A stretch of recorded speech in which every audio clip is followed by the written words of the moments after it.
More than a quarter of this film must be regarded as irretrievably lost.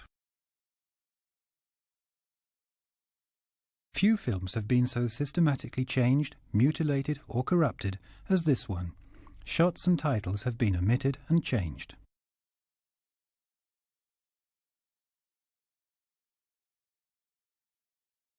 However, of no other such mistreated film do we know so well what the film originally looked like.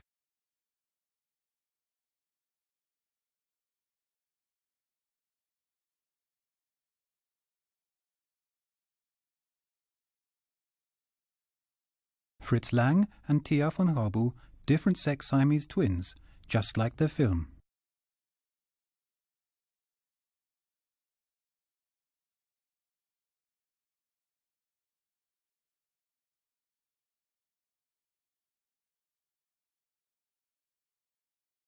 The novel, Tia von Harbu's film, Behind, Under, Fritz Lang's.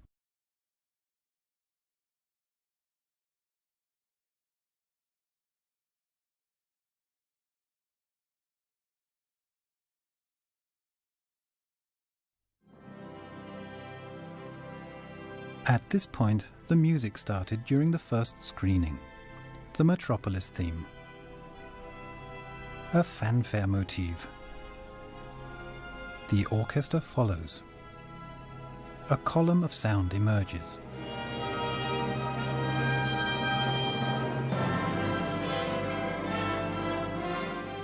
Tia von Harbu's message, Lang didn't believe in it. He said, "I am fascinated by machines."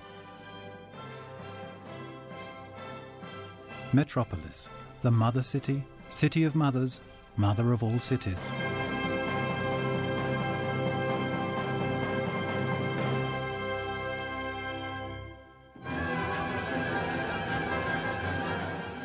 The city, the film, they too are machines.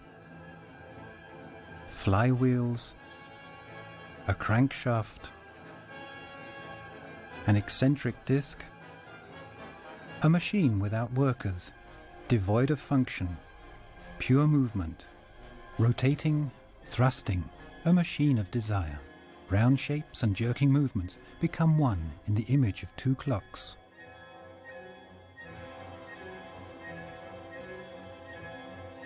One 24-hour and one 10-hour clock.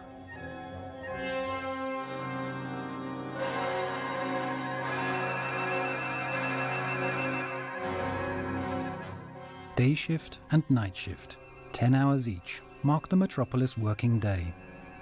Two groups of workers, uniformed in rows of 6, march in unison. The exhausted half as fast as the fresh. They moved their feet, but were not walking, reads the novel. The way people move or are moved is always highly significant throughout the film.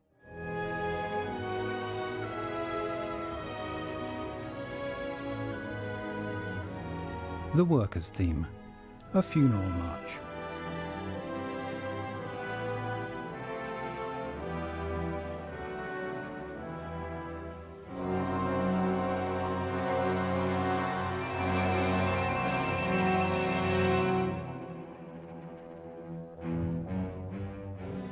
The night shift enters a cage. The grate is raised. The cage sinks, and with it the camera.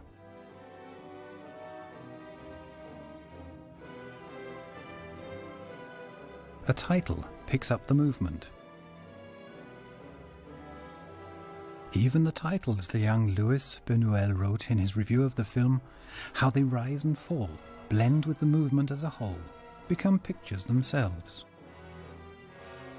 The title's movement is carried through to the movement of the picture. The workers, now just a painted silhouette rising in the background, the design of the underground workers' city. Elevators transport the workers up and down between the machine halls and their living quarters. A new musical theme, the theme of the city of the workers.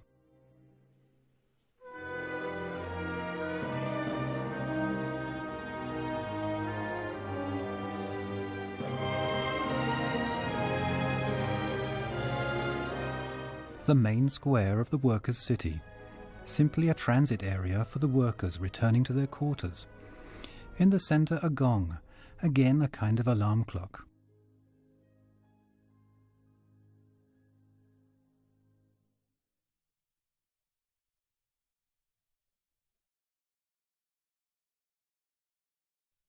The downward scroll of the title is answered by a rising, equilateral triangle pointing skywards.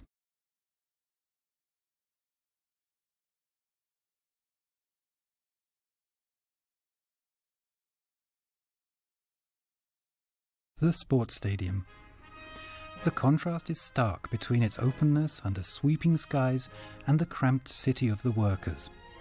Just as stark as the contrast between the liberated and carefree movements of the youths, dressed in white, and the dull lethargy of the darkly clothed workers, and the self-determined horizontal movement versus the downward ride of the workers in the lift.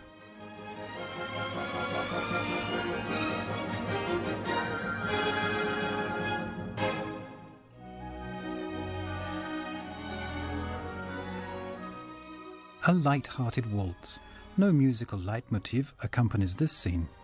An artificial grotto, columns like stalactites, young women in Rococo carnival costumes, Orient-inspired head adornments.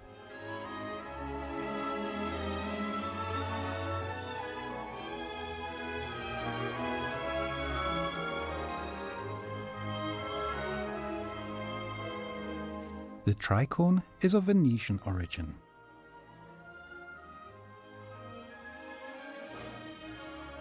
In contrast to the straight course of the young men, the young women's animated turns, anti-clockwise, directed by a ringmaster, clockwise.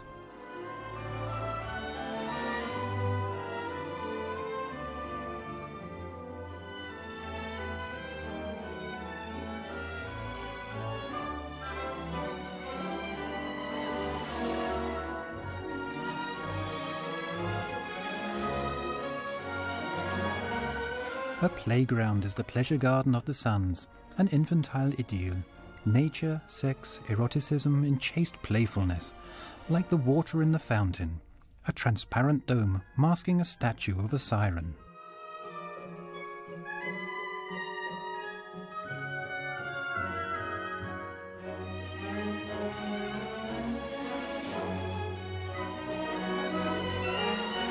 The youth in white breeches and the girl with the queue de Paris play hide-and-seek, their game a dance, a pas de deux.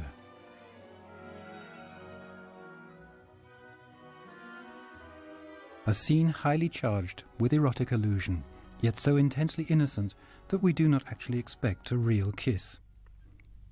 Instead, an expectant glance. Musically accompanied by a new theme. Let us call it the love theme.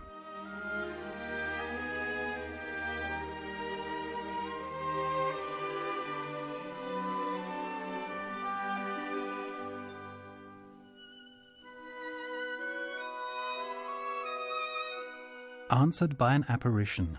Dressed in light grey, it reads in the screenplay, from the smallest of décolletés rises a head with solemn eyes and glowing blonde hair.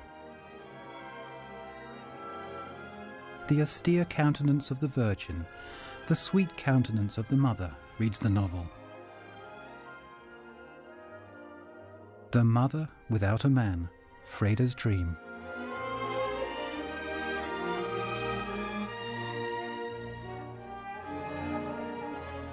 New to the music is the Freda theme. It describes him as a light-hearted, harmless soul, a pure fool. The subject of her glance is Freda, the brother, the son of Fredason, the nothing more than a son. All names in Metropolis are steeped in meaning.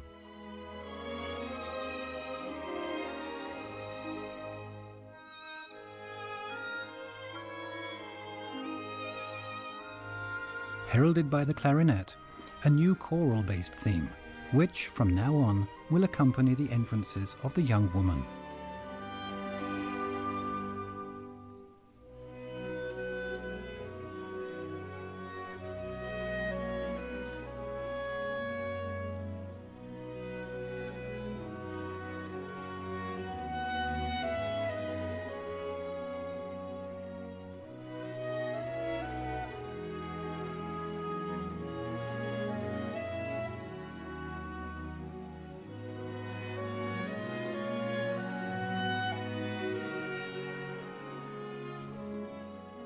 A door closes. Communication is interrupted. This will be repeated at several decisive moments throughout the film, providing the impetus for further action on the part of its heroes.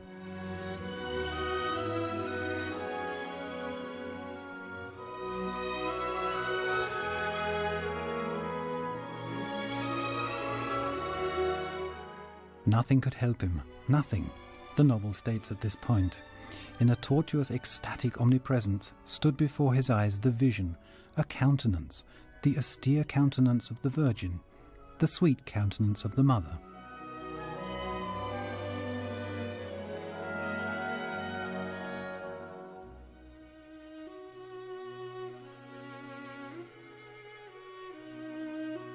Later, we learn that Freda lost his mother at birth.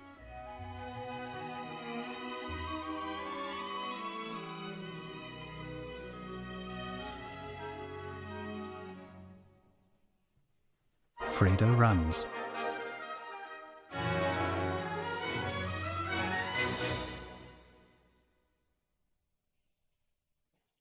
Where will Freda search for the Virgin, the Mother? Not in the workers' city as one would think. Freda arrives in a machine hall.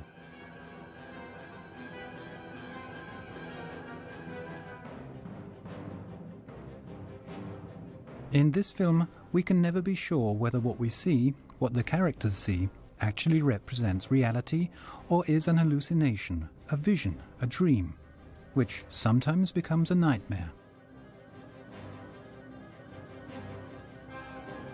Freda searches for a woman and finds a machine.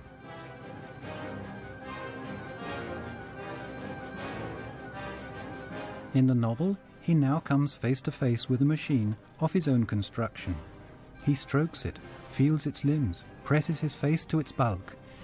In the film, the machine is also a living organism. Freda in the novel, "Tonight I shall allow myself to be embraced by you, pour my life into you, and discover whether I can give you life." Blood pressure and temperature of the film machine rise. Perhaps I will feel your trembling and the sprouting of pulse in your rigid body. Perhaps I shall experience the intoxication with which you hurl yourself into your vast element, bearing me, the man who made you.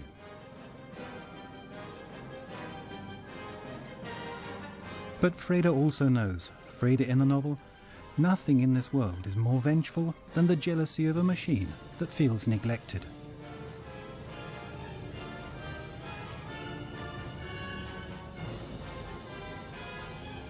In the film, the machine is called the M machine. M as in mother,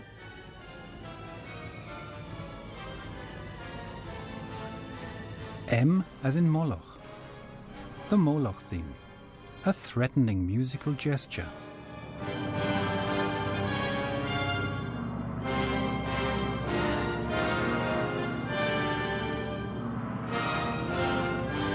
The film of the future is also a film of antiquity, a biblical film. Moloch, the god of the Ammonites, to whom the Israelites also sacrificed children, to the chagrin of Moses and his God.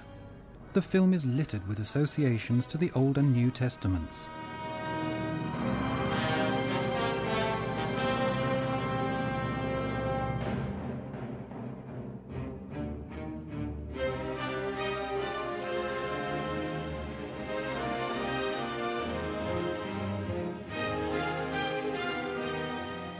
In the music, the Moloch theme switches to the theme of the workers' city. Platoons of workers in rows of 6 march into the mouth of Moloch, which transforms back into the machine.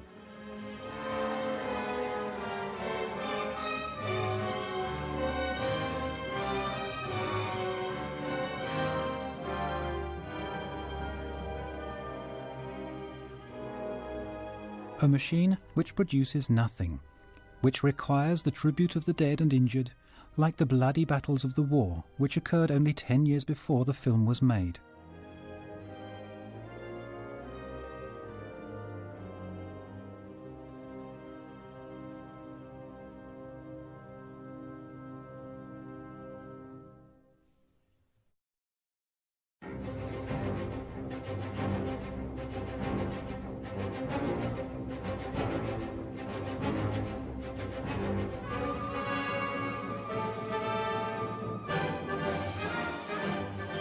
Freda runs again.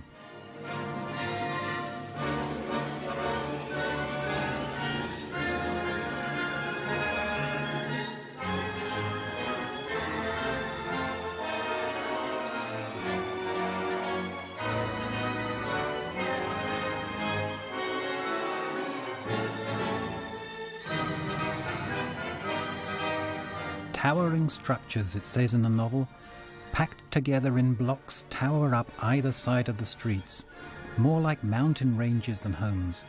Stone cliffs interspersed with glass and concrete buildings. Wide pavements rise above car-only streets, and long-distance trains, electrical express trains, intersect the streets. Aeroplanes hover, and in the background, the new Tower of Babel, towering above all.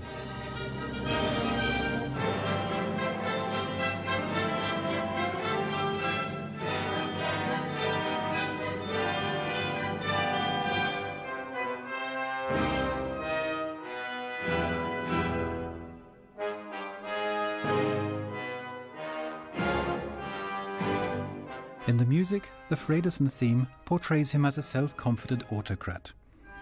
Jo Fredesen, Jo with H, Jehovah. He is both monopolist and dictator.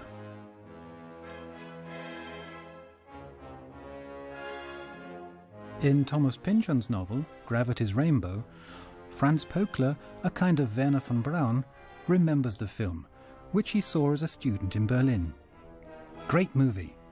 Exactly the world Pöckler and evidently quite a few others were dreaming about. A corporate city-state in which technology was the source of power and in which engineers worked closely with administrators, and ultimate power lay with a single leader at the top.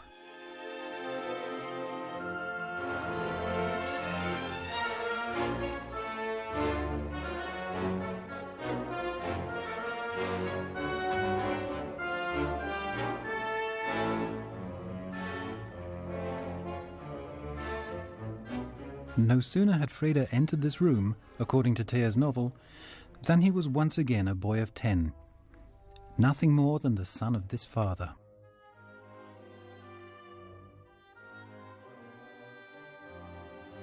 The music, the Moloch theme, tells us what Freda is speaking about.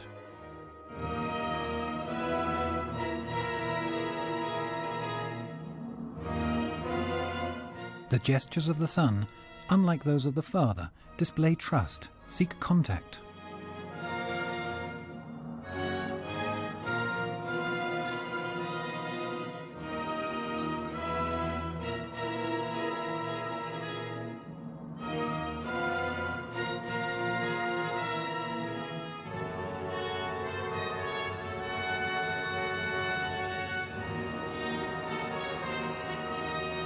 Fredesen looks past him. His gaze rests on his secretary.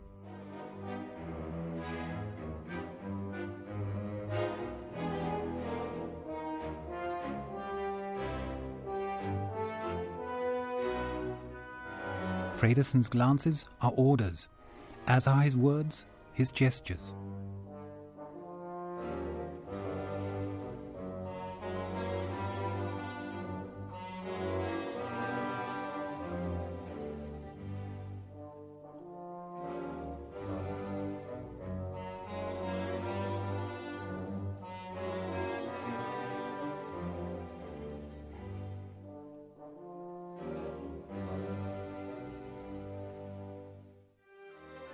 Camera movements are rare in Metropolis and are always significant. Here the camera is guided by the movements of the actors. The pace of the discussion moves the camera, stops it, moves it on. First it progresses,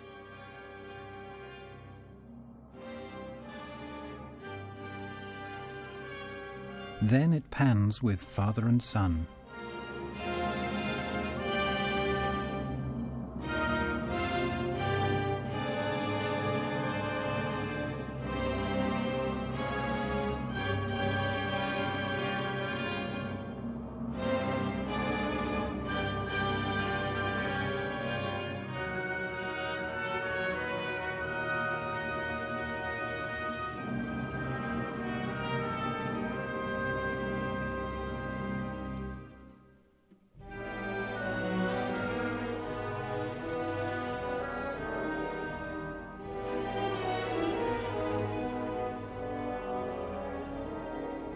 It is in the children, not the adults, that Freda recognizes his siblings. Himself as the infant prodigy of the Virgin, the motherly, a kind of infant Jesus.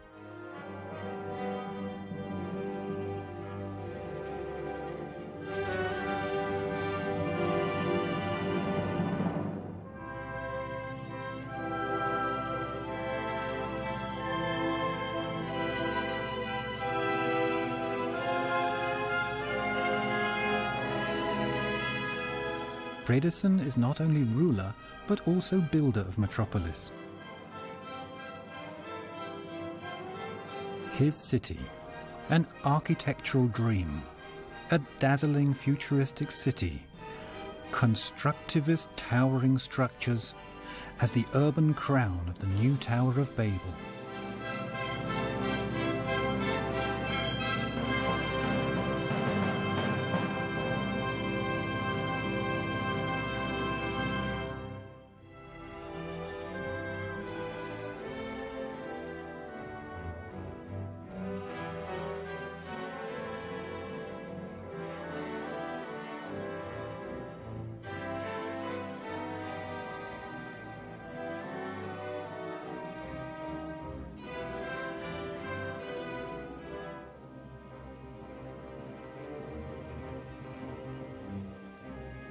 First from the strings, then the horns.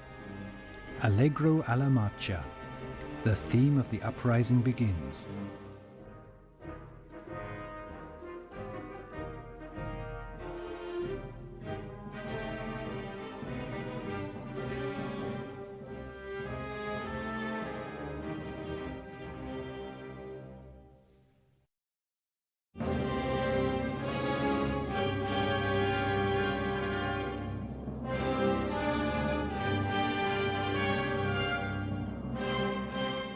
A video telephone on the wall behind, Fredriksson's office is the control, communication and command center. His power is based on information.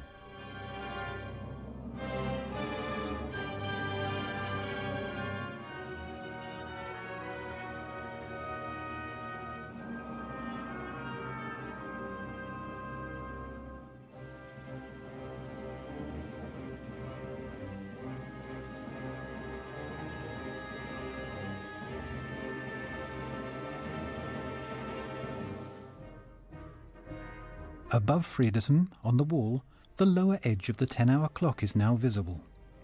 Fredriksson's power lies in his ability to control the time of his subordinates.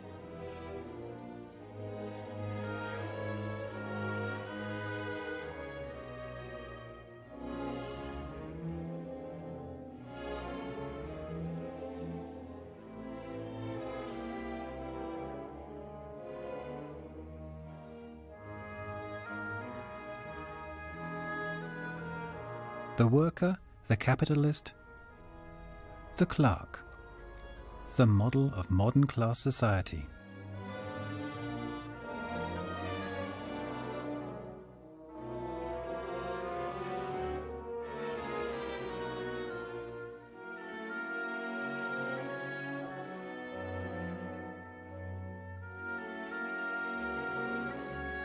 The position of the seemingly privileged employee is, in fact, the most precarious.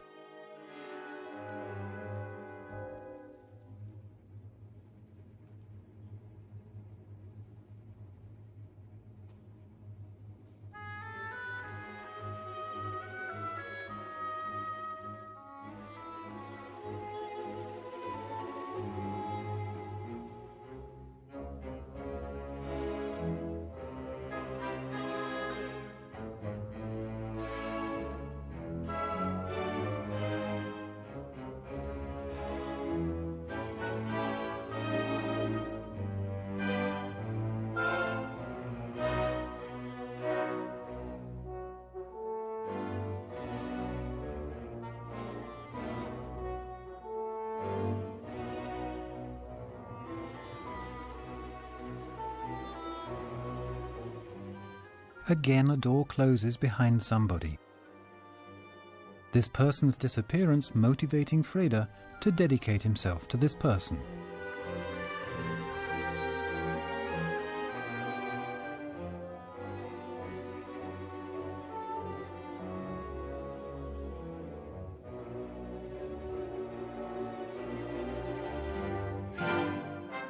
That people are consumed by the machines, explains the father to the son in the novel, does not prove that the machines are greedy, but rather portrays the defective material of the people themselves, in industry as well as in war.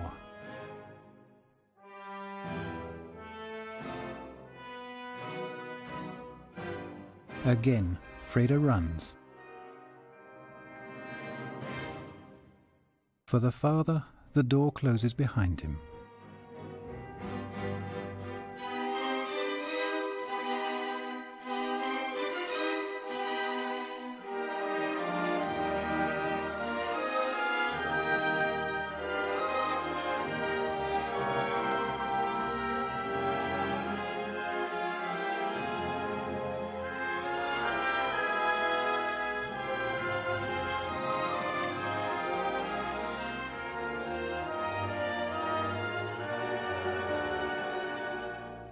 Two rooms, two scenes, screened in parallel, interrelated, contrasting. The characters, too, one commenting on the other.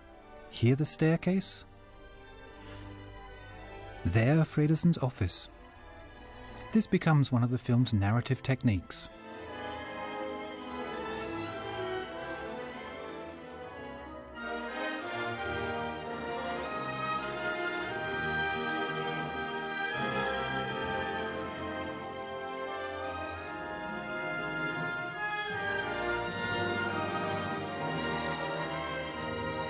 Freda has followed Josaphat. Fredriksson, on the other hand, summons the Slim One.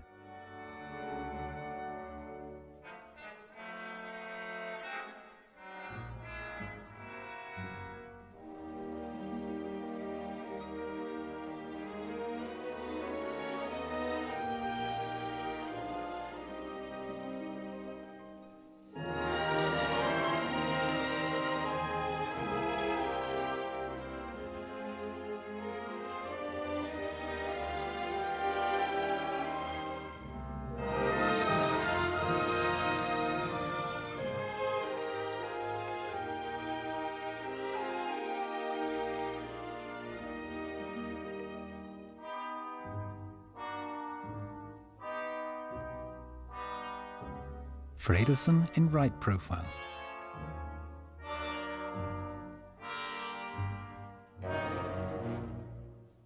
The Slim One in left profile.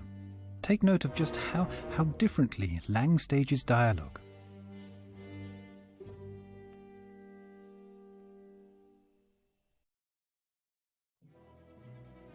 Freda again heading downstairs, into the depths.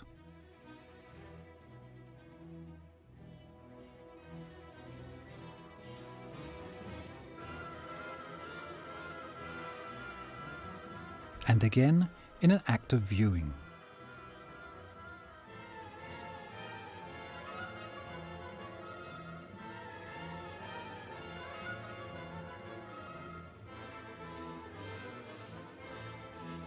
Once again he is confronted with the spectacle of a machine. In the novel it is called the Paternoster machine, so let's keep it so. It keeps the elevator system in the new Tower of Babel moving. In the film, it has no obvious function. It is purely metaphorical.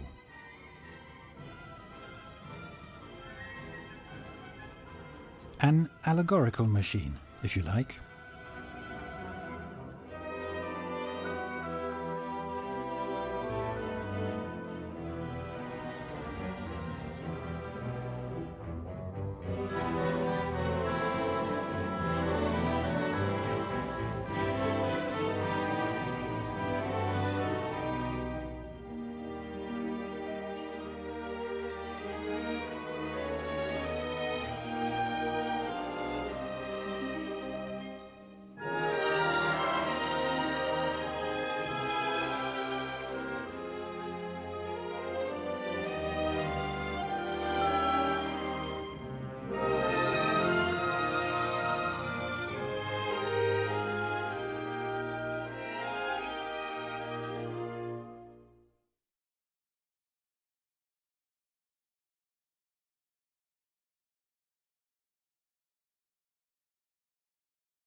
The change of clothing manifests Freda's rebellion against the father.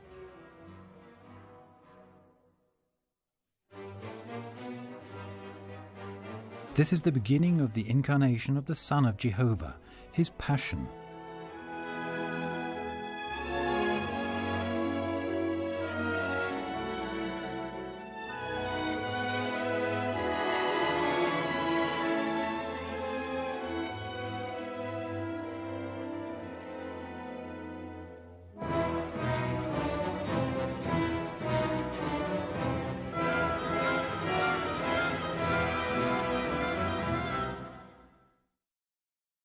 This cut is, up to now, the most serious intervention carried out by the adapters.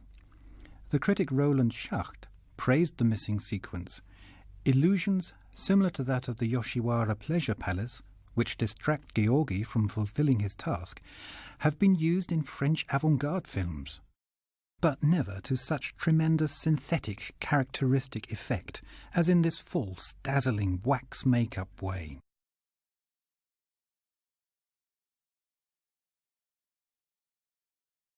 In ancient times, reads the novel, a magician from the Orient built the house in 7 days.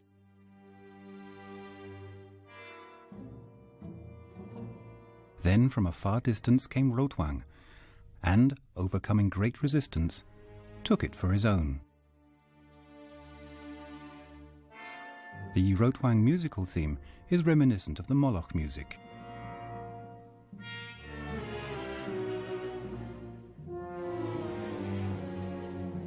Fredriksson is the only person in Metropolis who respects Rotwang's genius.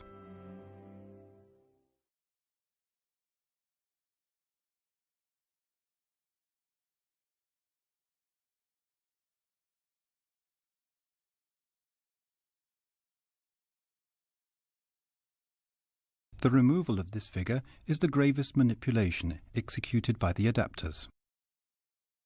The Hel of the Nordic sagas was the ruler of the underworld, motherly goddess of death.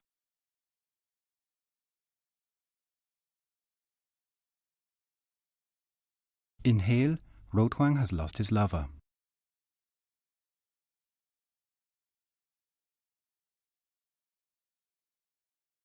Fredriksson his wife, Freda his mother. The loss inspires each of them in their actions.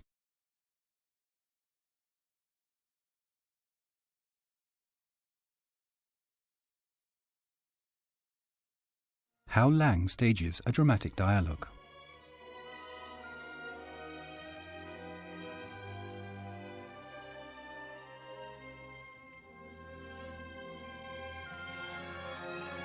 Fredriksson in right profile.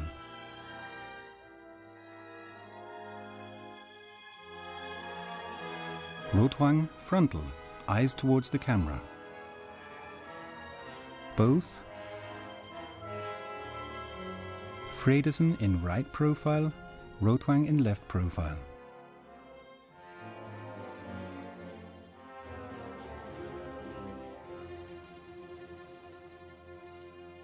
The audience alternating, at times addressee, at times distant observer.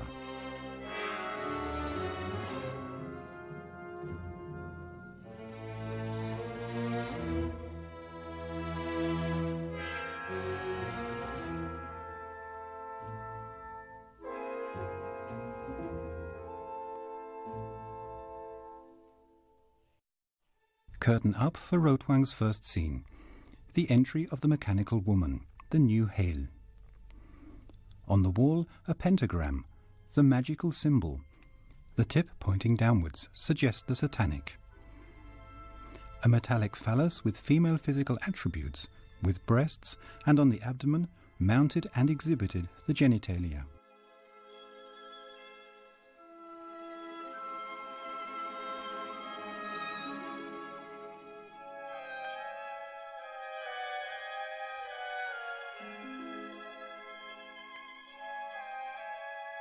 The music echoes the most important components of the mechanical woman theme.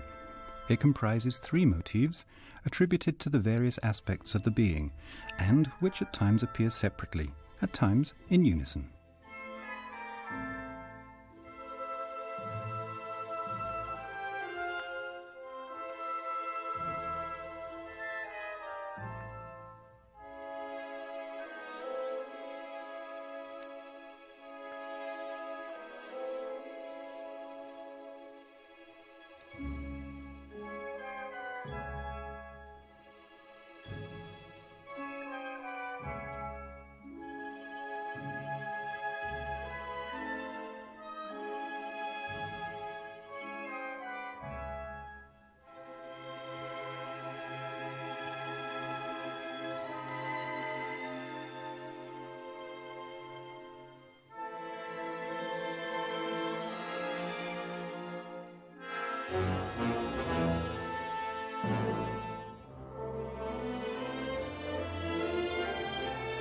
Rotwang's artificial limb is steel, steel from the steel of the creature to whom he sacrificed his hand.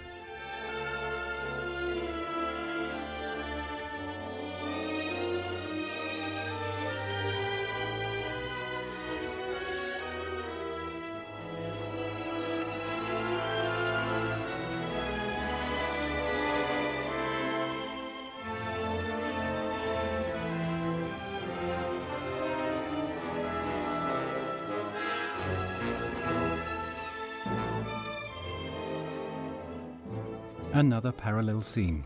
Freda still at the machine. Fredersen with Rotwang determines the next sequence.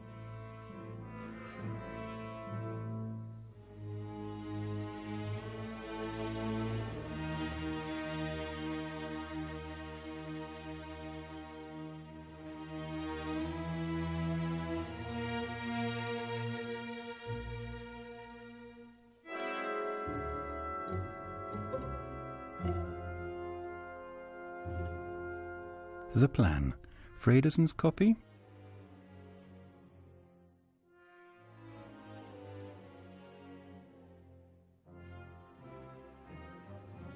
And the one which Freda finds acts as the pivot between both strands of the plot.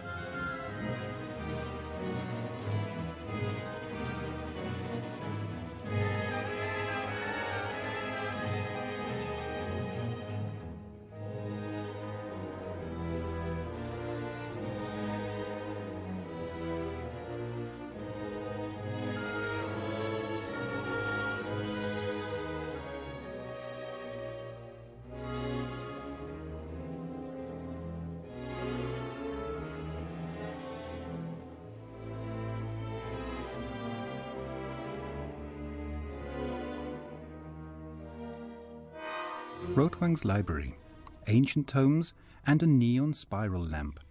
Rotwang caught between Middle Ages and future.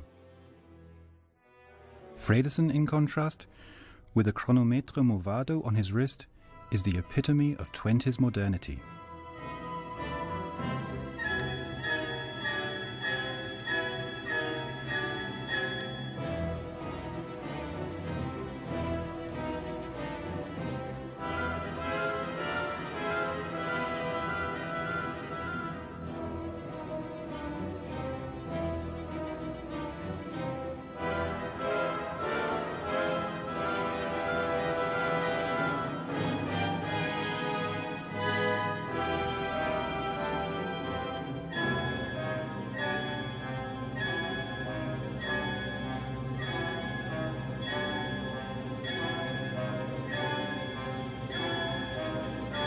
Freda's passion. The factory is his Golgotha, his cross the clock, the Father God's instrument of power.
The omnipotent is not omniscient.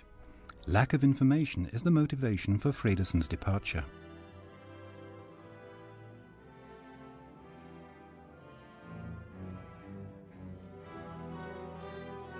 For the first time we see him physically in motion, moving from one scene to another.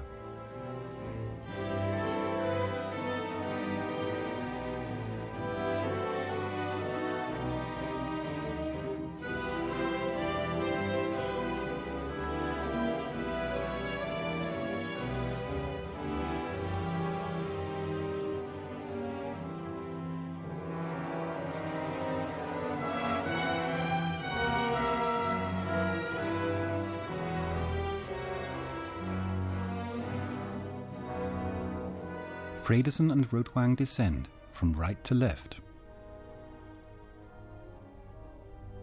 Left-right, the workers. Freda between them. Both groups heading towards the same scene.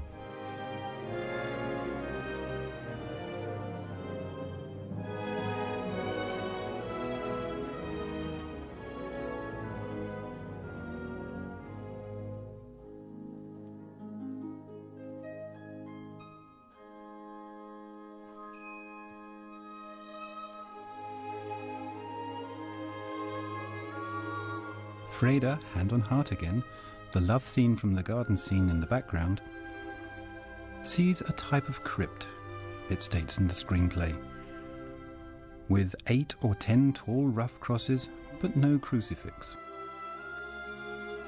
Countless niches in the walls, the bones and skulls of thousands of departed, barely visible in the shadows.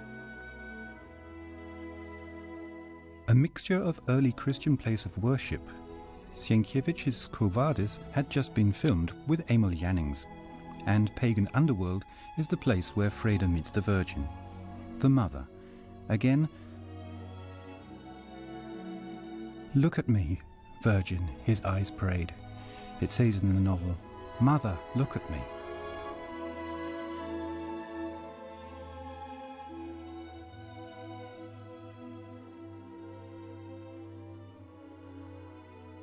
Both strands of the plot intertwine in Rotwang's and Fredriksson's glance down into the crypt. They do not recognize Freda in the scene.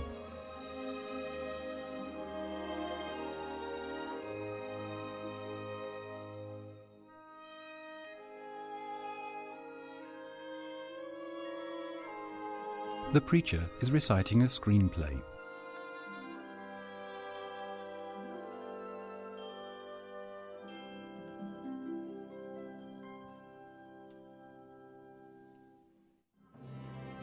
Which Freda turns into a film for us.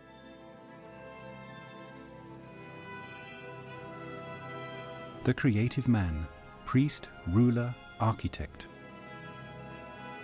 Accompanied by the music played during the opening credits of the film.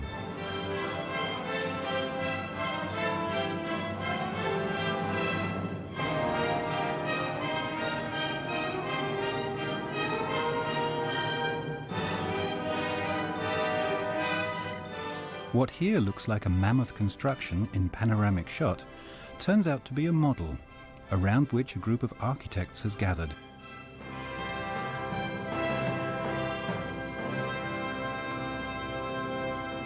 New to the music, the Tower of Babel theme.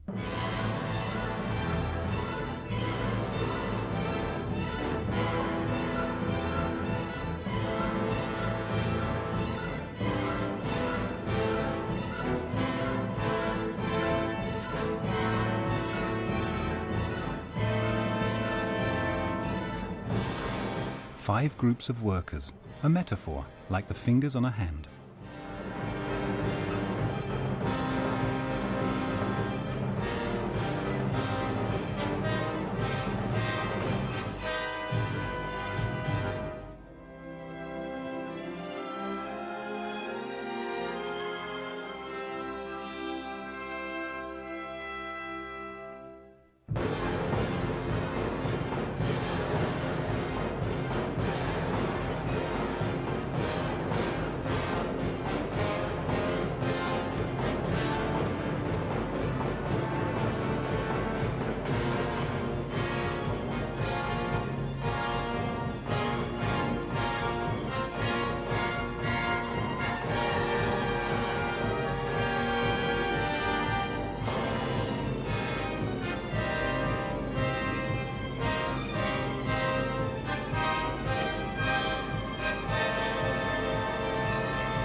End of the simile, the sermon.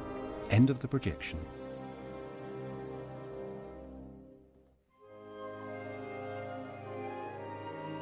A look into the camera, into our eyes.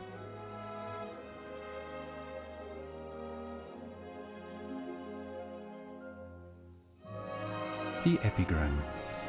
This is awarded its own musical motive.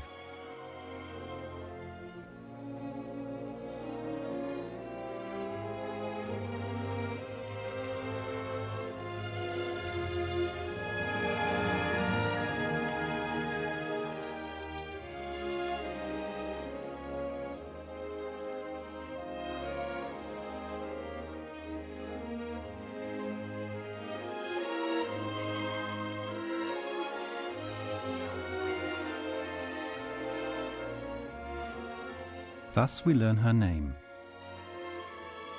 In the novel, Freda asks, "What should I call you?" She answers, "Mary." He answers, "Only this can be your name."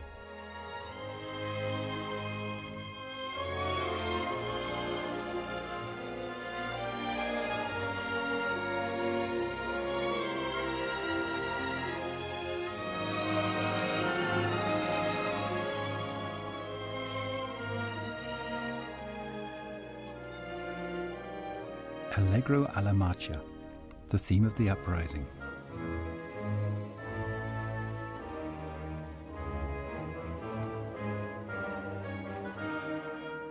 Fredesen believes he has seen enough.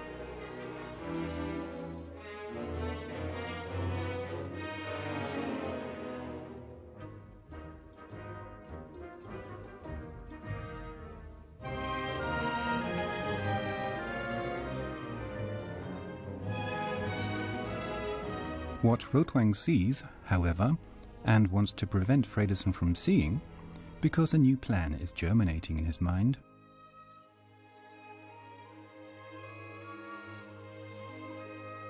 A dialogue is opening. Freda's gaze is searching for Mary. His hand beckons her.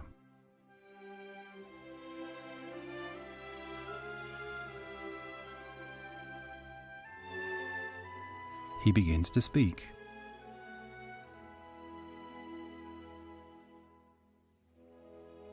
His eyes follow her. The camera assumes his gaze, which become one with her movements.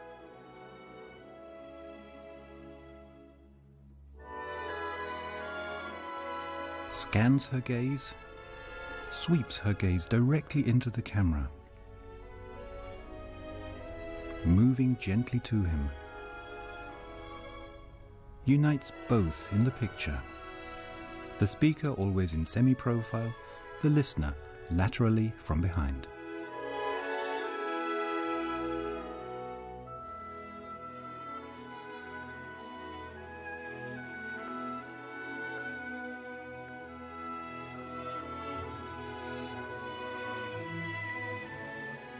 An erotic dialogue, regardless of what the titles say.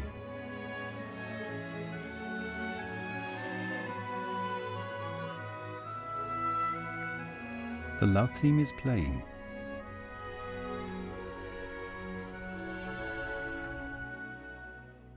Now stops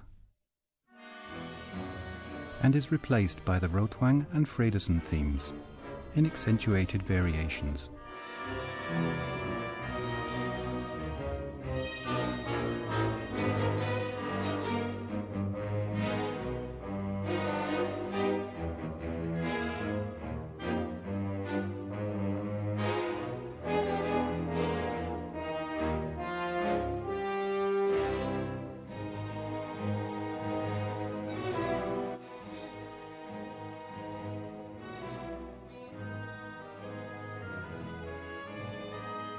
The couple is musically threatened by the theme of the uprising.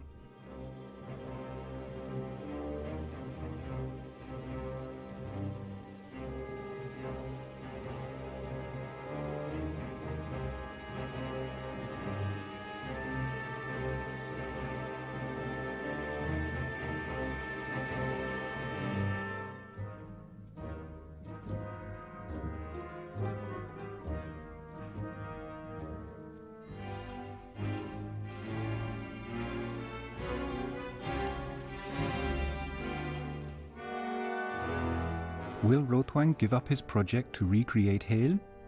Or will he extend it, if it can be used to steal his rival's son from him?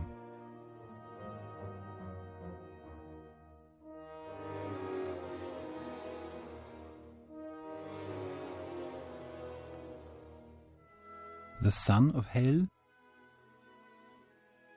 who he himself had expected from her?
Mary's light is candlelight, natural, soft like her.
The realm of death, the realm of hell. Is Freda's dead mother jealous of her son's love? Is this why she joins forces with her destroyer?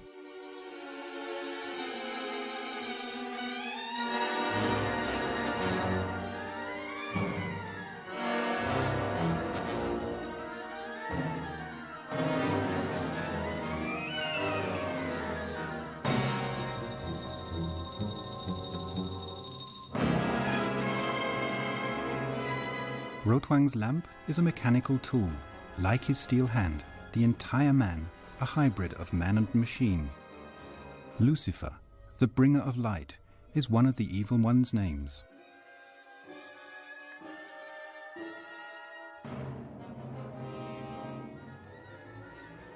He showed this scene to a Hollywood specialist, wrote Lang.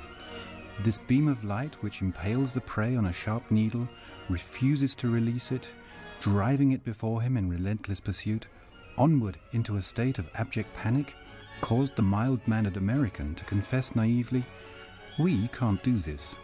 They could do it, said Lang, they just did not think of it. And light and shadow should not only be used to convey a mood, but should also play a decisive role in the action.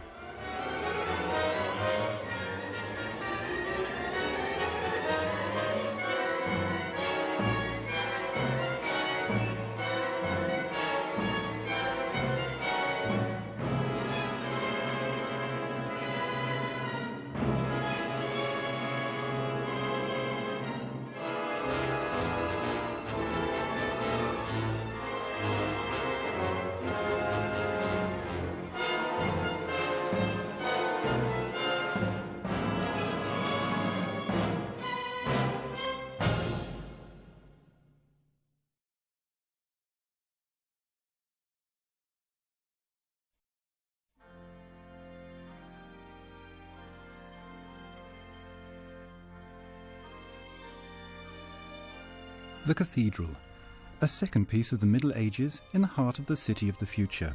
Mysticism, Gothic, grandeur, ceremony, incense, it says in the screenplay. In the centre of the scene, a column reaching towards the heavens, like the trunk of a palm. In the novel, the cathedral harbours a fanatical sect, the Gothics, who persistently offer Freiderson resistance.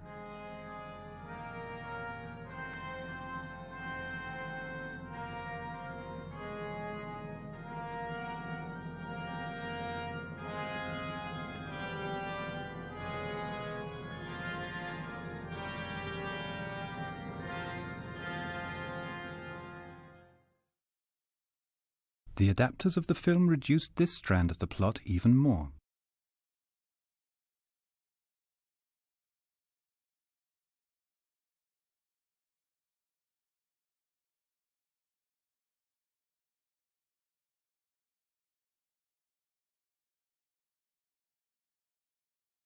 Again, a parallel action, which interferes in the current action, transforms it into a fantasia.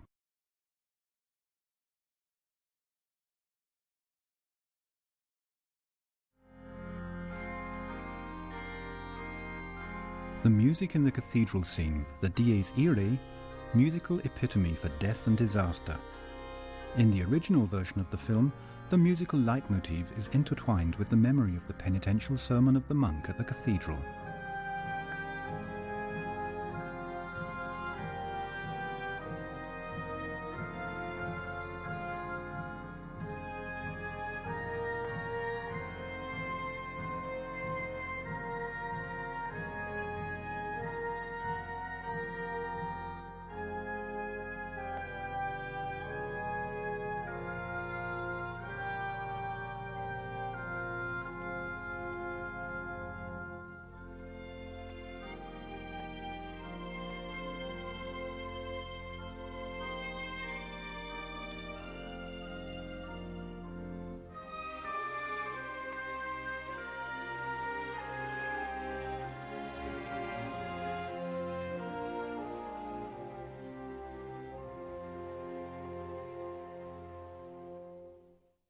This is the longest piece to have been cut from the film.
The story of Freda, the good boy,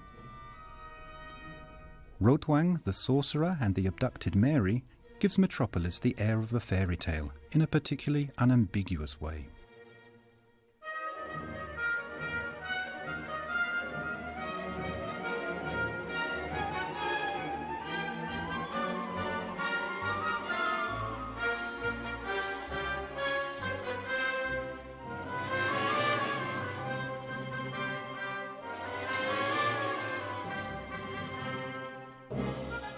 Many fairy tales are based on the abduction of a person.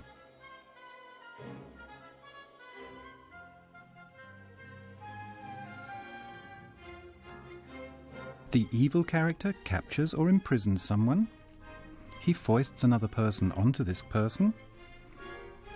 He transforms the person into another, or presents another person as the captive, as Rotwang intends to do with Mary. The hero, searching for the object or person he is missing, reaches the place where the captive is being held.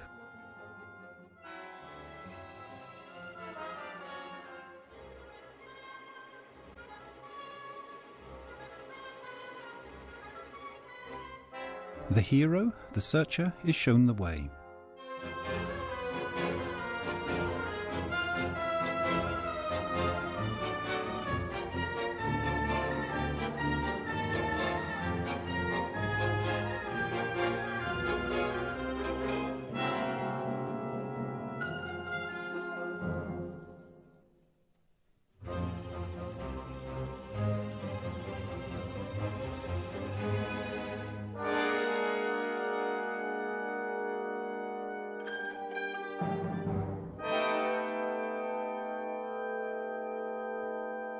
Like the trail of ascent, says the novel, the glow in front of him led him up the stairs.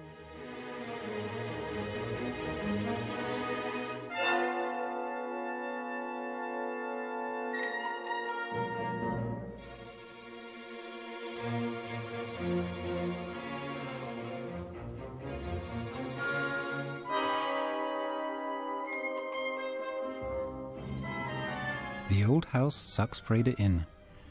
It makes him its prisoner. It draws him into the depths.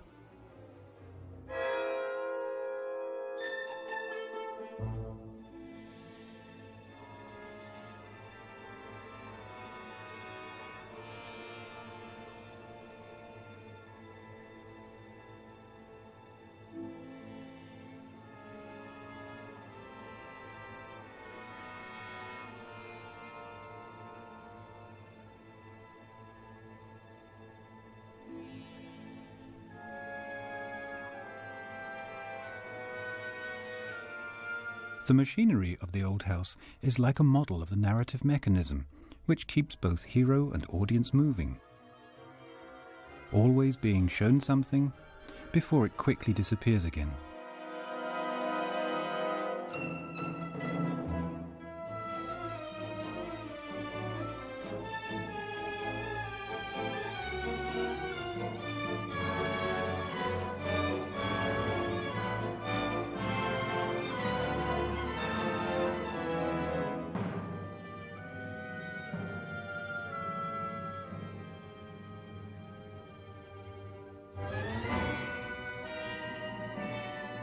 Another sign, Mary's scarf.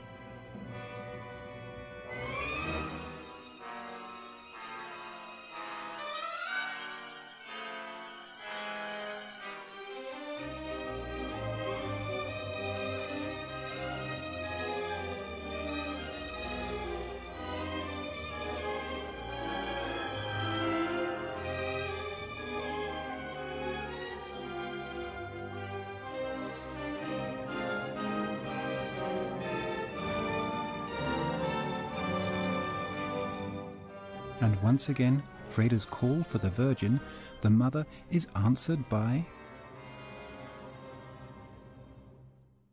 a vision, a staging. An earlier concept for the film presented medieval and modern ages in different forms. Mrs. von Harbour and I, remembers Lang 40 years later, included a battle between modern science and occultism in the screenplay. The sorcerer was the evil force behind all events. But they deviated, Lang says, from this concept. Although not entirely. Centuries behind, centuries ahead, it says in the screenplay, Rotwang's laboratory was half a quack's kitchen from the year 1500 and half experimental laboratory of a man from the year 2000.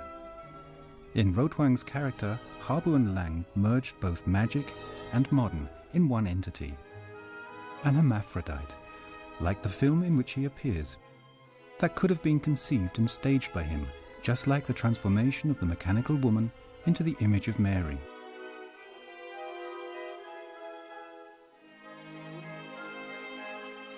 His staging combines both feminine and masculine form and movement, translated into a spectacle of light, a luciferic act of procreation. Rotwang endows his machine with Mary's attributes, but he also allows the feminine sexuality, which is repressed in the figure of the Virgin Mother, to be unleashed in the double. The chaste Mary, the white and merciful, the Virgin, and the hot, destructive, the red, the vamp, are two aspects of the same character.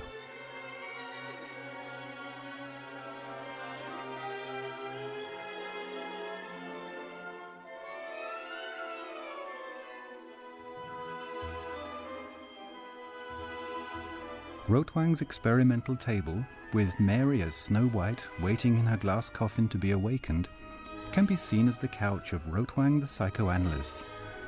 Her subconscious manifests itself in the arcs of light stretching between her and the mechanical woman.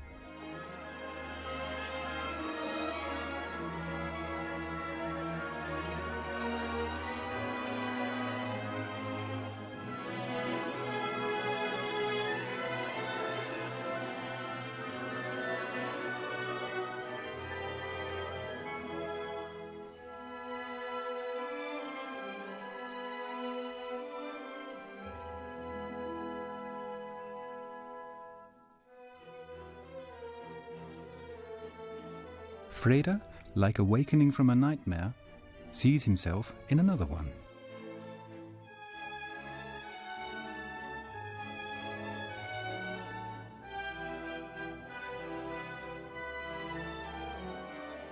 Hale's room. Her memorial is behind the curtain.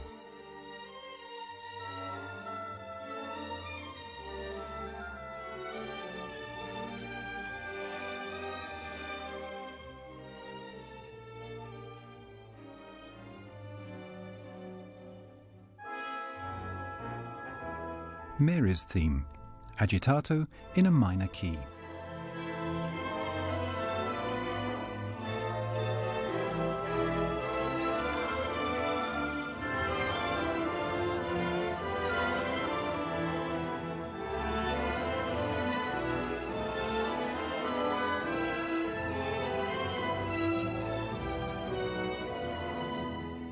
The false Mary, flesh of the true Mary, while at the same time a remote-controlled machine at the core.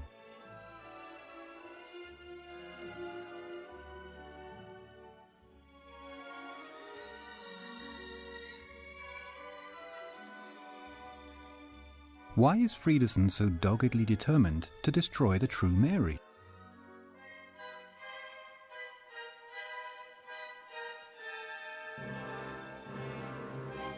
In the figure of the merciful preacher, he seems to sense a female challenge, that of matriarchy, to his patriarchal principle of absolute power. Frieda's Oedipus experience.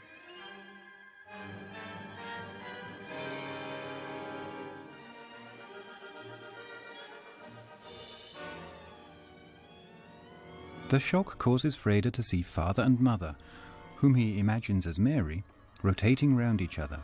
At this point in the novel, Freda chokes his father. "I want to kill you. I want to destroy you. I want to murder you."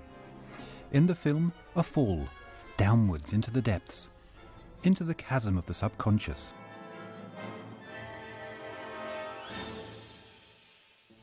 Freda in bed. The father in Tales, an obvious feeling of helplessness in front of his father's aura of authority. The son remains in the care of the, in part female, staff, a sick child.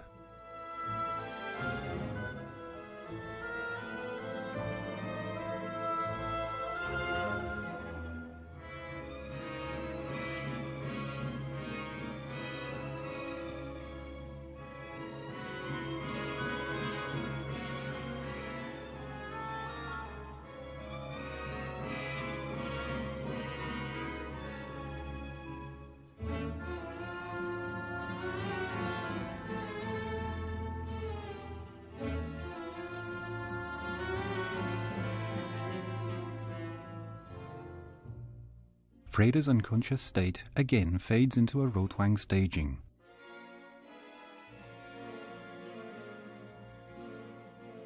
Can it be that Freda and Rotwang are not so much rivals as the alter egos of each other? They love the same woman, the dead Hel. The absence of the mother, the lover, provides the inspiration for Freda's visions just as much as for Rotwang's stagings.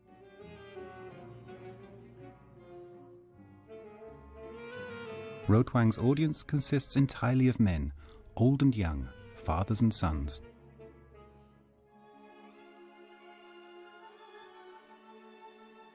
Like a blasphemous halo, says the screenplay, the diadem on the woman's head appears in the round opening of the domed roof.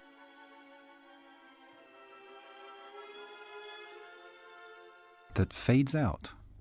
Rotwang's show is a film. Another of Rotwang's light productions, with footlights and counterlighting.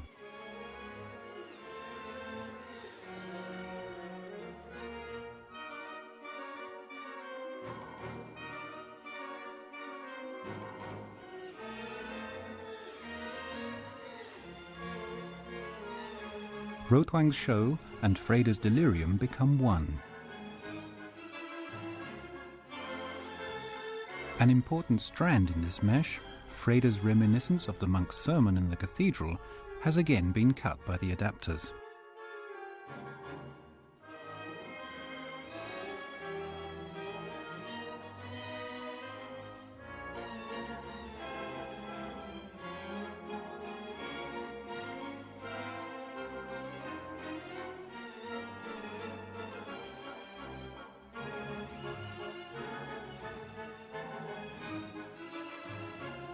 More and more the editing of the sequence diverges from the action which was shown. Isolated edited gestures and the positions of the dancer, combined with the picture of the audience. Groups, singles, only eyes finally. Rotwang's production becomes Lang's. Pure montage cinema.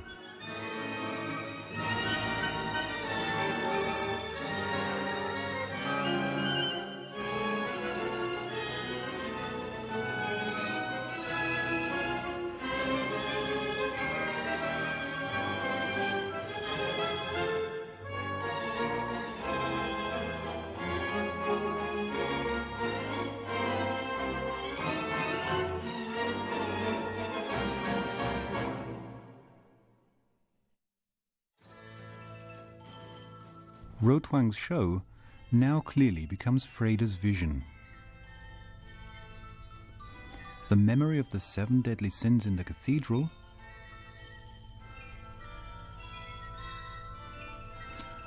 of the monk's sermon on the whore of Babylon, which he associates with the image of the false Mary, the new Hel, the mother whore,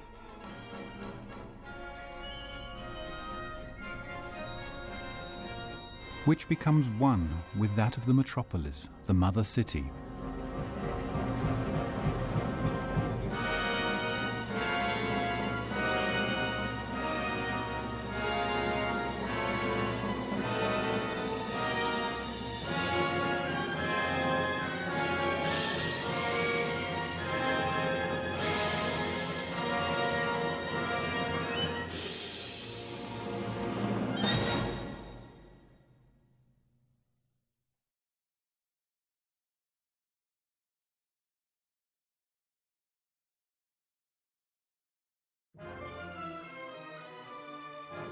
Freda, convalescent, is reading. A copy of the page which was shown at this point in the film.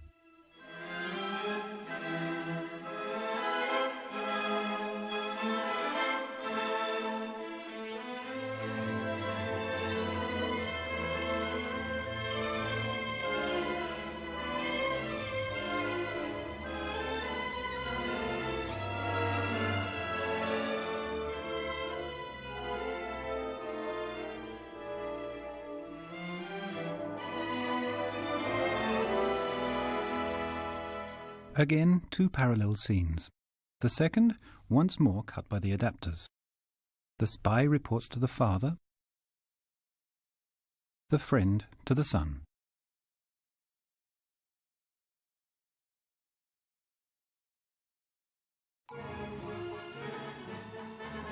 Nothing remains of this scene, but screenplay and score lead to the assumption that these takes were repeated here.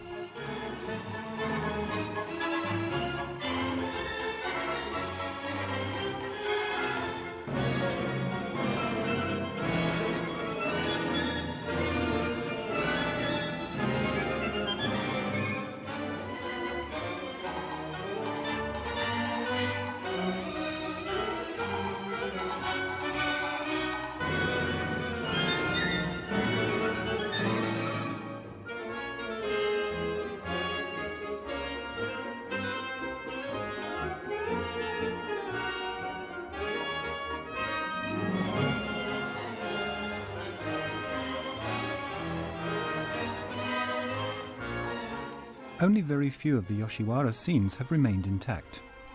This one in a copy found in Australia. Incomplete, the end is missing, as one of the sons shoots the other.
Freda and Josephat set off.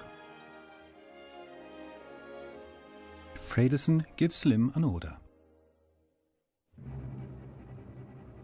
A third reporting situation is blended in after the other two.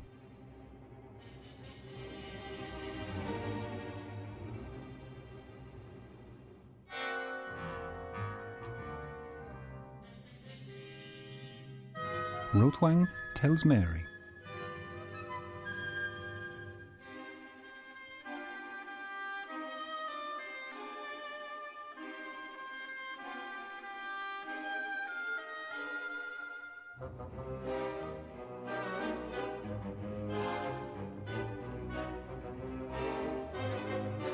Included in his report,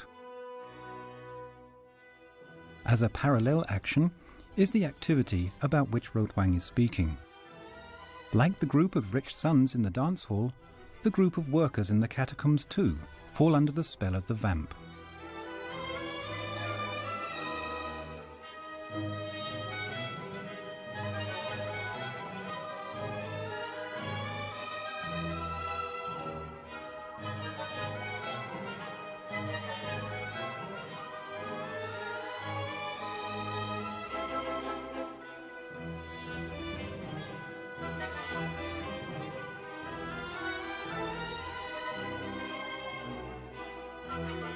Like the evil character in a fairy tale, Rotwang pretends his own child to be the one he keeps as a prisoner.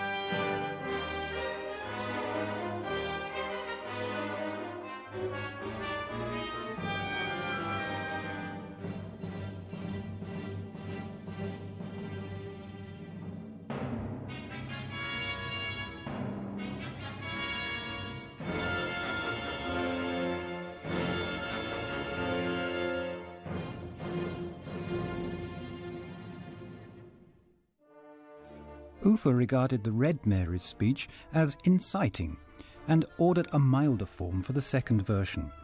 Instead of... the title became Who Wants to Work Himself to Death for the Rulers of Metropolis? Instead of Who is the life force of the machines of Metropolis?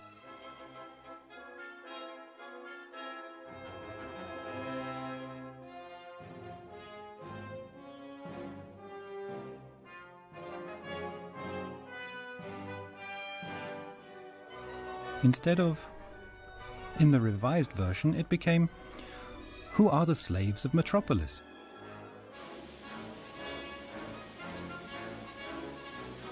And for the false Mary had to say, Let them rot.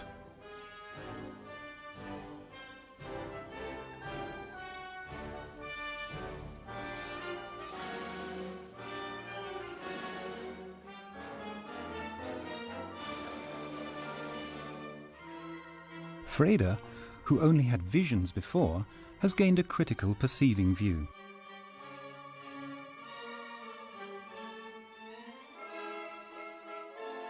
He sees through the double.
The adapters found the construction with Rotwang's report as the framework around the second catacomb scene too complicated.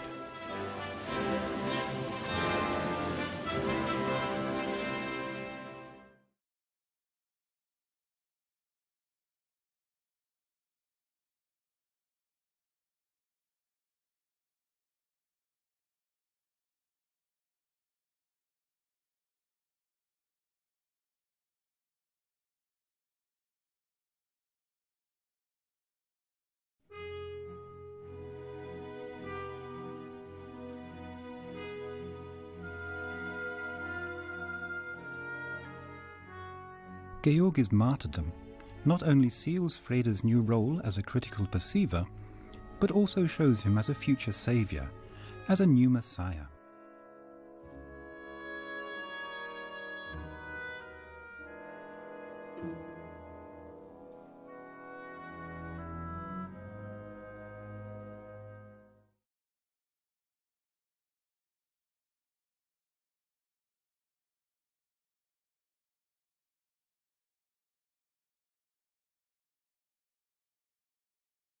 The central square of the workers' city has become a stage in the theatre of the revolution.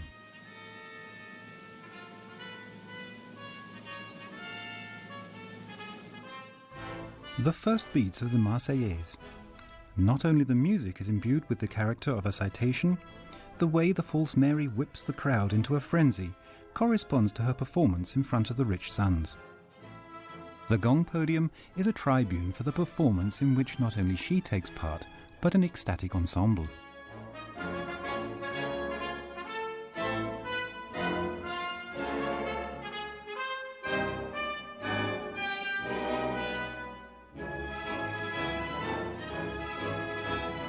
The elevators. Earlier we saw the night shift advancing into the elevators for transportation into the depths. Now they are being stormed by men and women who use them to go upwards. In a later scene, the movement accelerated and reversed, we will see them empty, crashing down.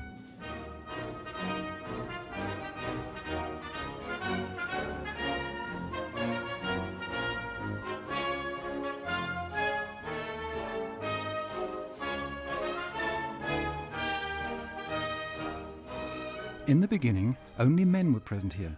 Now we see women, the workers' wives, female workers. The face of the repressed masses was male.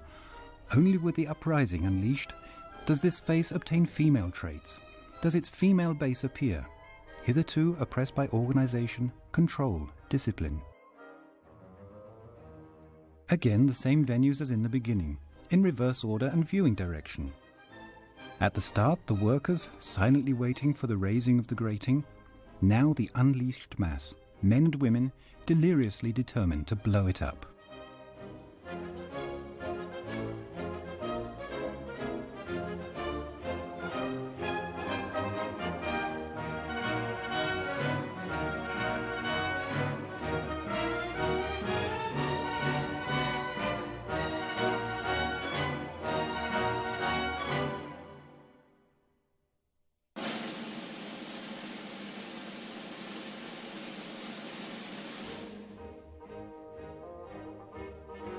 the children, abandoned by their biological fathers and mothers, offered for adoption by Mary, the maternal, and Frieda, the brother.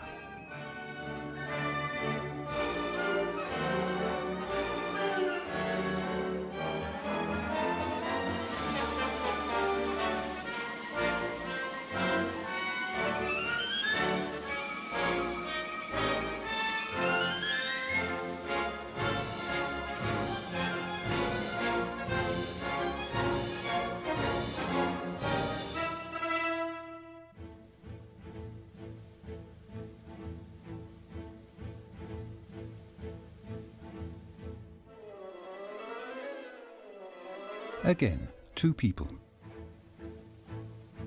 Two venues, alternating, audio-visually bound by the video telephone in Fredeson's office, control and command tool of the ruler of Metropolis.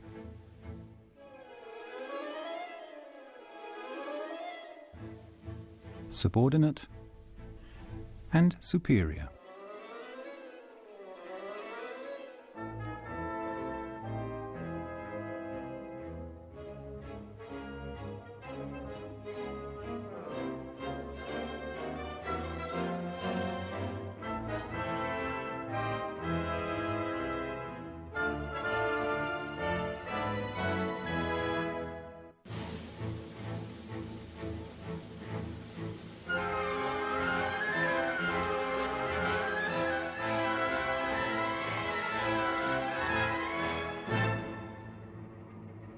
Back to the sounds of the Marseillaise, the storming of the heart machine.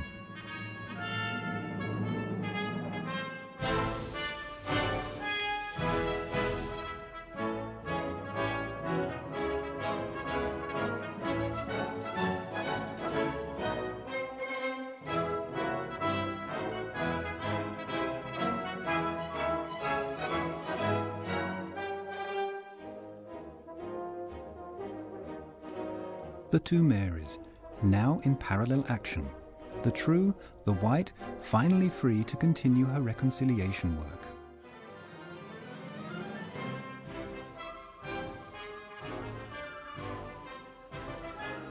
And the false, the red, the force behind uprising and destruction.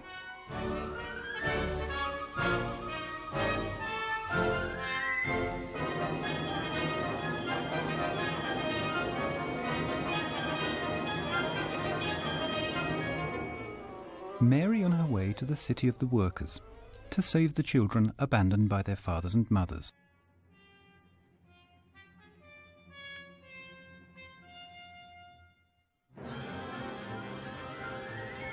Like a counter-maneuver to our own creation by Rotwang, as a light show, electric pyrotechnic sorcery, the false Mary instigates the destruction of the heart machine.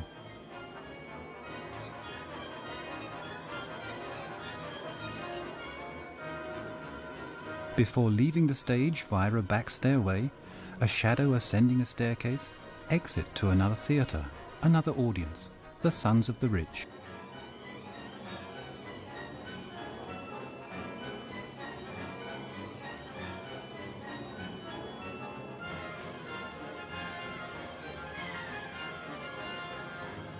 Arm movements as though in parody of the rotating of the disc, still identifying with the machine, even during its destruction.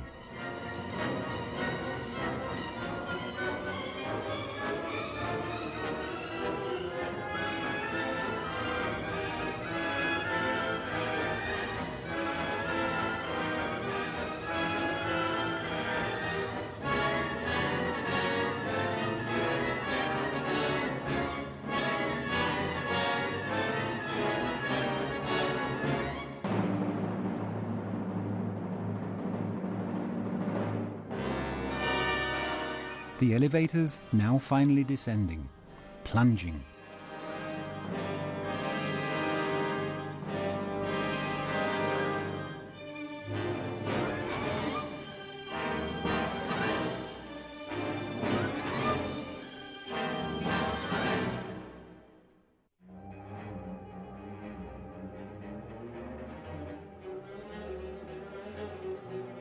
The water. It was said, records the novel, Deep under the city there wanders a stream. Jo Fridesen constructed a path for the stream when he built the city of the workers.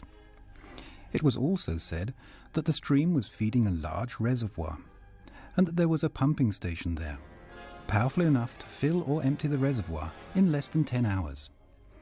The subterranean streams had been channeled, disciplined, obstructed by Fridesen, and coupled to the machines, as had the people.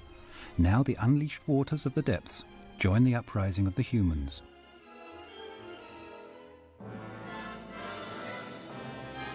We have seen Rotwang working the levers in his laboratory, and the other Mary working the levers of the heart machine. Now she is moving the levers of the gong machine. The gong podium, the alarm clock, the tribune hosting the revolt, is now used to save the children.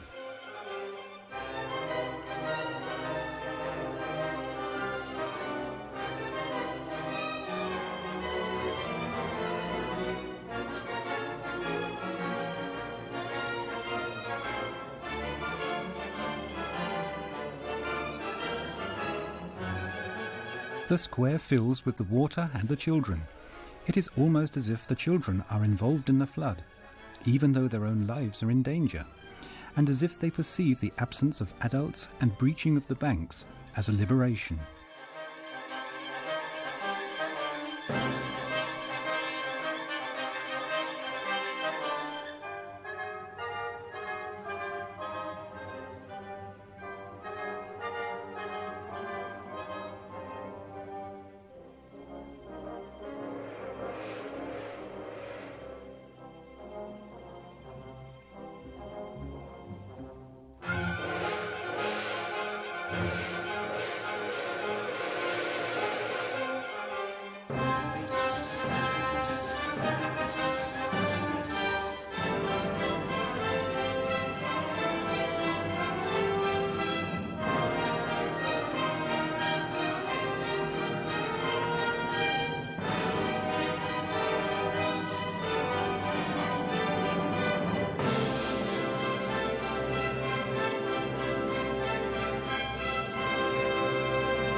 The upper city too has been robbed of electric light through the destruction of the heart machine, causing Fridesen to reach for his flashlight, to receive Slim in its glow.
No more doubt.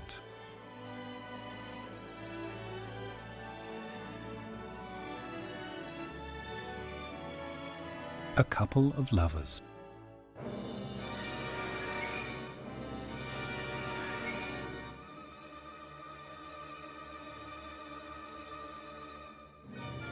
But more like a couple of parents, without the act of procreation, through adoption, by saving the children abandoned by their biological parents.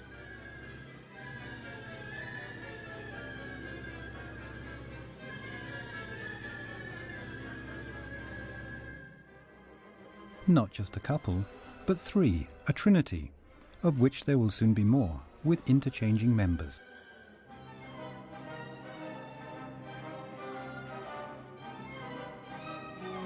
They take care of the children, the innocent offspring of the workers, who have refused to be rescued by them.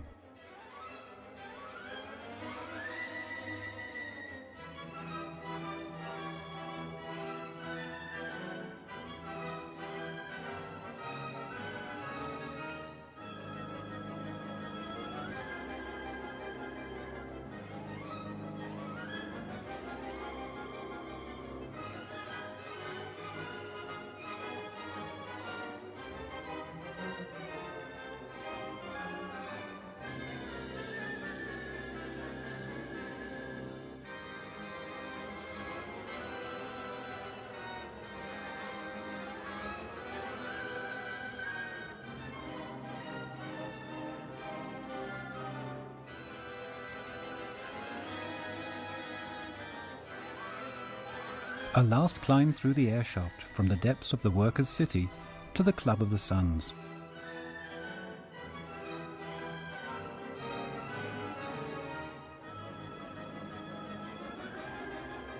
The flying camera simulates the pressure of the explosion, which rocks the city to its foundations.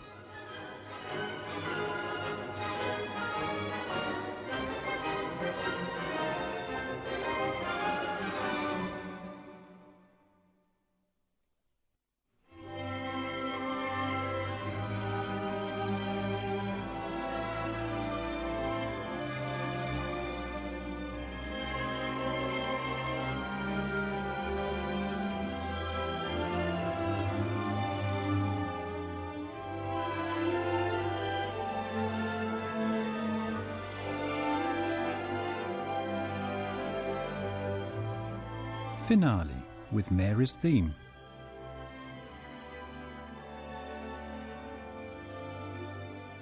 General pause. Then again, the theme of the uprising, men and women dancing in two concentric circles, as though still under the spell of the machines they have destroyed.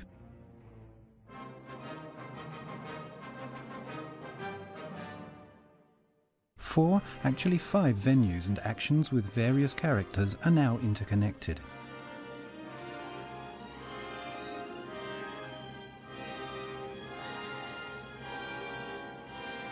Fredesson's office,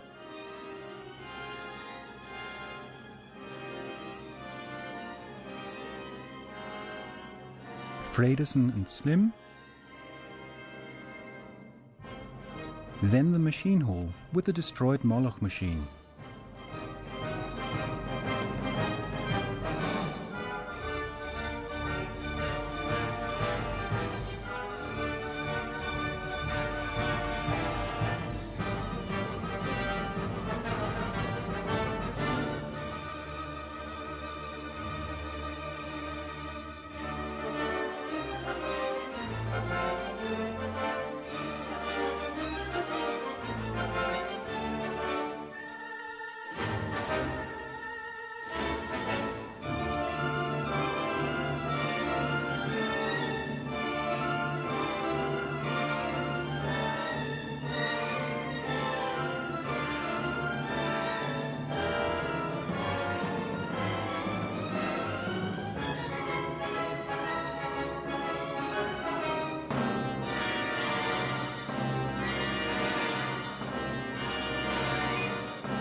This question is musically answered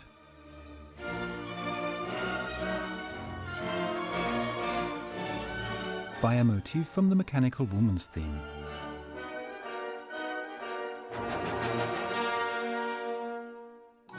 Thirdly, the Yoshiwara, where to a foxtrot the false Mary leads the sons of the rich to dance on the volcano.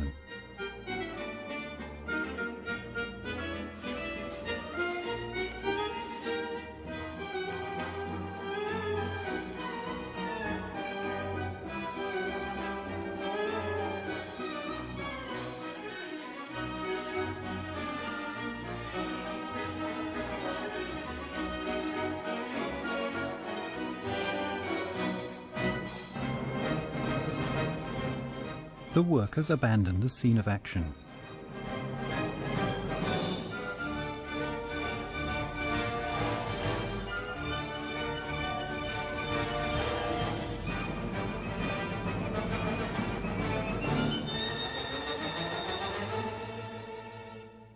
Fourthly, the entrance of the Club of the Suns. With Freda, here a shot with Mary has been cut by the adapters and the children. A square beneath this one, which the workers, ascending from the machine halls, have reached.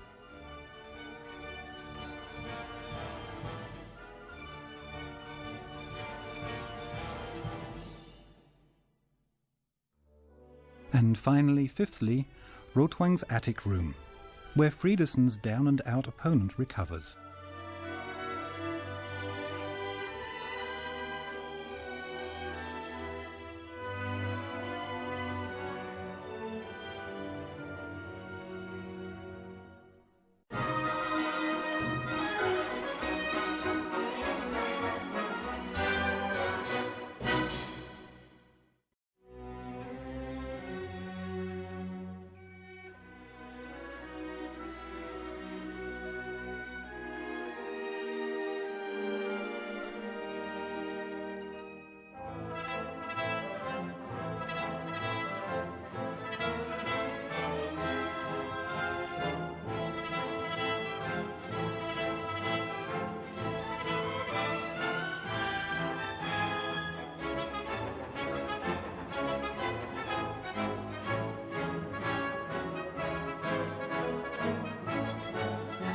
This plot of interwoven strands again proved too complicated for the adapters. They rearranged, they condensed.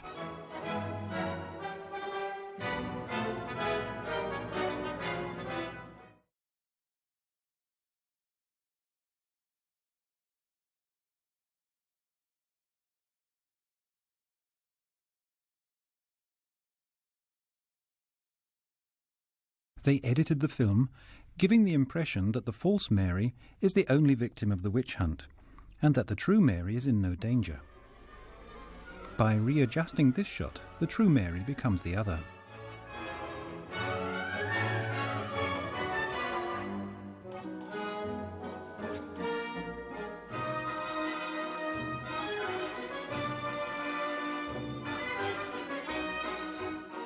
Only when you carefully look, you see, here, Mary running across the screen, escaping from her pursuers, who managed to catch her double.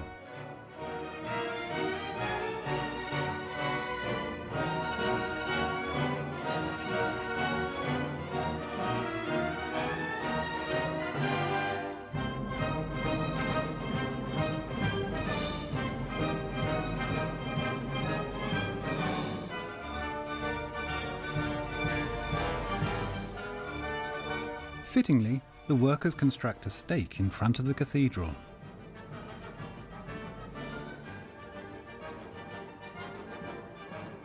The stake is made from metal, the wrecks of cars, partly with their headlights illuminated.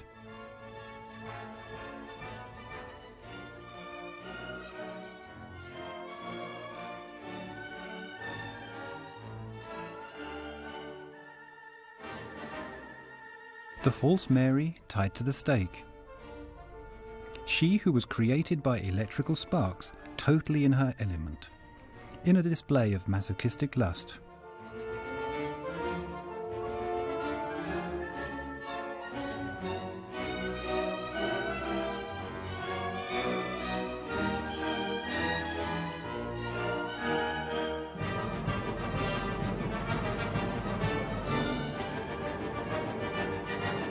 Josaphat and Freda separated.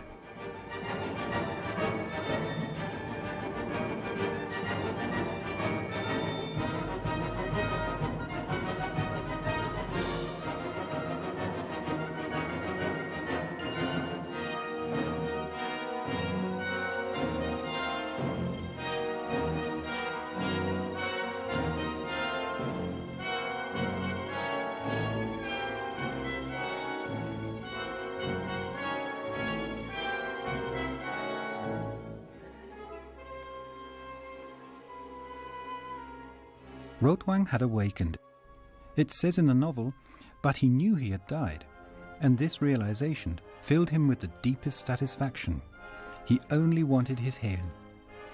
Upon finding Hel, he would no longer have reason to quarrel with anything on earth.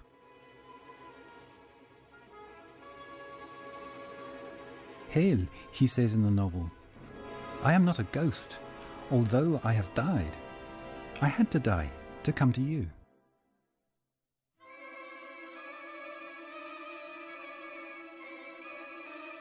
Mary, the Virgin, and her double, both in mortal danger, a mirror image in one scene. The red Mary at the stake, the white in the cathedral, pursued by Rotwang.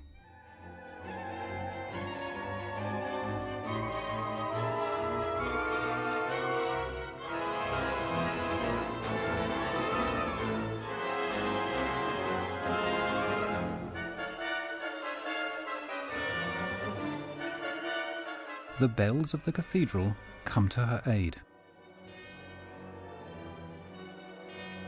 Beckoning the Saviour, like the gong before in the workers' city.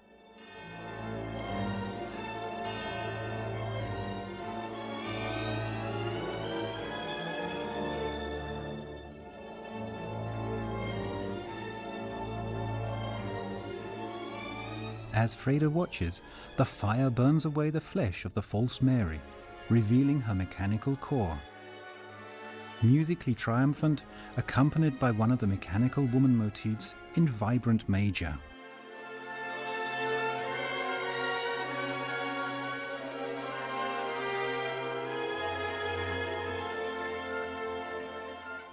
The scene on the cathedral roof is reminiscent of Victor Hugo's Hunchback of Notre Dame. The novel had recently been filmed with Lon Chaney. An unmistakable reference, the gargoyles.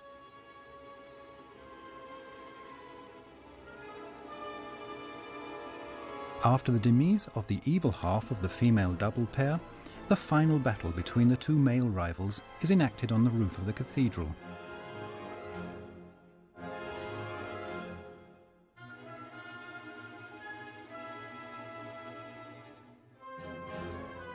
Freda, the naive fool, has learned through his passion to differentiate between truth and lies.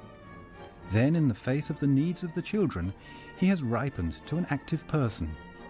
Now he is capable of dealing with his antagonist.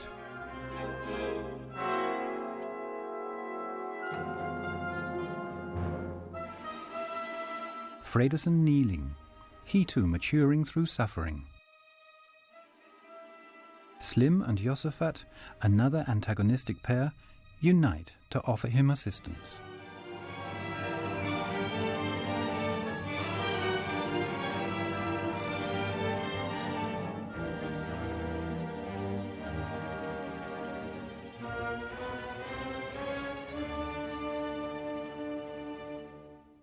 And finally Groth, the foreman, less class-conscious than loyal to his rulers.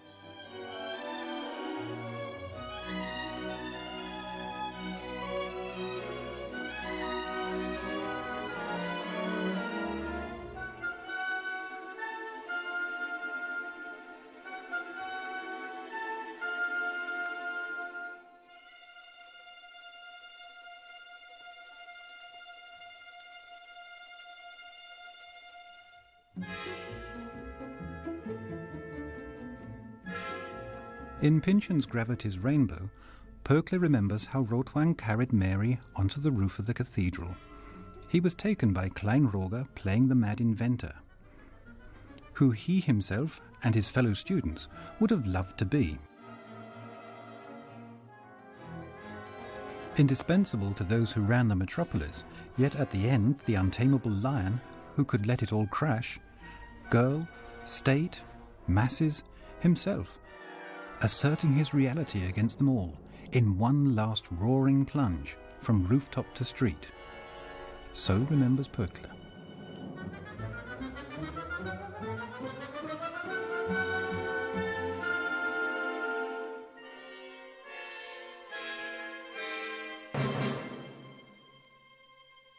In Harbu's novel, the chastened Fredersen finds comfort with his mother, who does not appear in the film. She gives him a letter from his dead wife, who pledges her love throughout all eternity. A female trinity has the last word. Mary, Fredersen's mother, Hel. In Harbu's screenplay, Mary, acting on an appeal from the workers' wives, calls on Freda to be a mediator. In the film, as shot by Lang, the women retreat totally into the underground and background.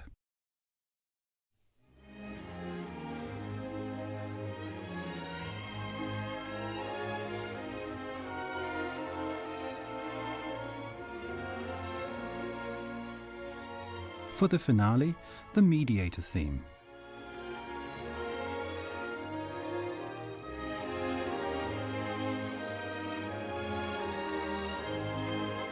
The workers, as at the beginning of the film, disciplined, darkly clothed and uniformed, marching in unison in triangular formation.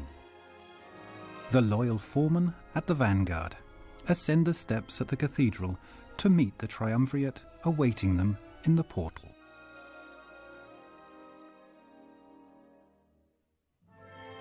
The mediator theme culminates in a combination of the Mary and the Metropolis themes. The rest is dealt with by the chiefs, the representatives of state and people, of capital and labour.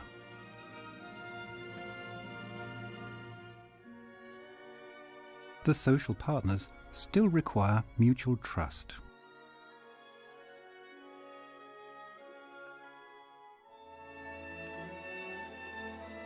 They need a mediator, removed from the parties' interests.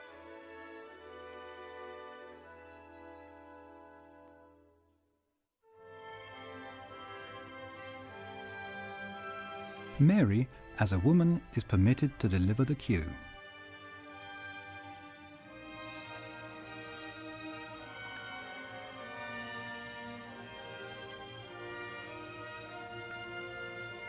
Thus completing her task. A male trinity, analogous to the Father, the Son, and the Holy Spirit, has been formed.